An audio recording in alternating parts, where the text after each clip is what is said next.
Hello, I'm Professor Sebastian Knickercracker. I'm here today with Professor Harvey J. Gentleman Winker. Mr. Winker, thanks for coming. No problem, thanks for having me. In what ways have technology affected art? Yes, it's affected art in many ways. As technology advances, more and more avenues of producing work are opened up to artists, leading to many different forms of art. I think the advances in technology also help certain things to be achieved quicker, allowing the artist to work more efficiently. Because of this, I also think that people today will be more inclined to sit down at a computer rather than sit down and try and draw something with pen and paper. So has technology affected art courses and teaching in any way? Yes, I think it has. The internet is now so public that young people can teach themselves to do stuff through the use of tutorials from websites such as YouTube or other online information sources. This often leads people to bypass going to college because they feel that they already know the information. They don't think that it's necessary. Is it necessary, and if so, why?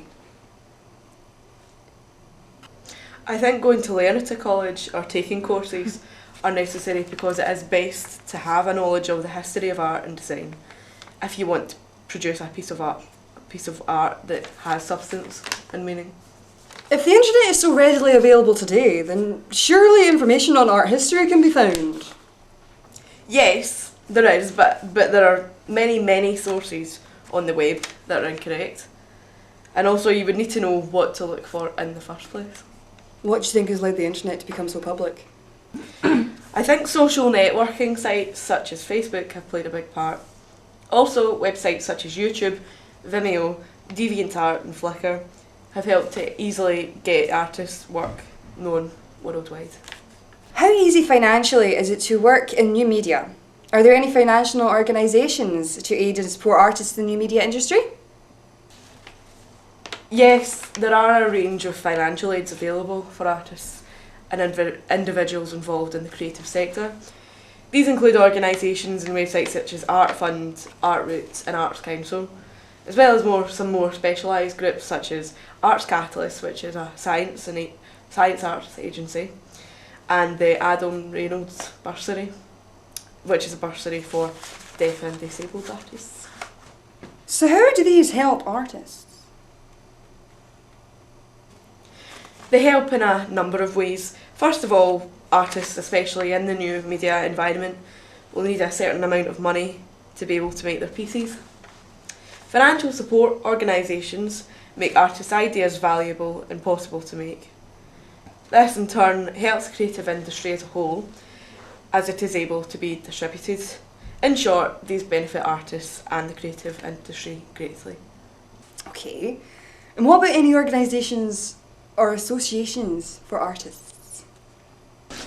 Yes, there are many professional associations devoted to various areas of the creative industries, such as the International Association of Art, the National Association of Visual Artists, and the Professional Association of Independent Artists. These help give artists a community and help get professional artists exposure and make their work better known. Legal control within this field can be unclear, especially with so many anonymous net artists out there these days. What measures can be taken to protect oneself? With laws passed such as the Digital Millennium Copyright Act and Digital Rights Management in America, and the European Union Copyright Directive in Europe, copyright over digital media can be clear and precise. It is illegal to alter any kind of technology to gain access to protected media. Also, with features such as digital watermarking, digital images and film can be easily recognised as an artist's work. With programs like open source, where a community can build new programs and software together, where does literal ownership lie? The thing with open source is that it is completely community driven. No one person owns it completely. It is created by the people for the people. The general idea is to use and contribute. If someone thinks something about a program should be tweaked or altered, they can create an entirely separate piece of programming. and upload it for other people to look at and use if they wish. So everyone that uses has the option to offer if they want, but don't strictly have to. One last thing, Professor Winker. Licensing agreements are everywhere. What kinds of actions are being taken on the internet?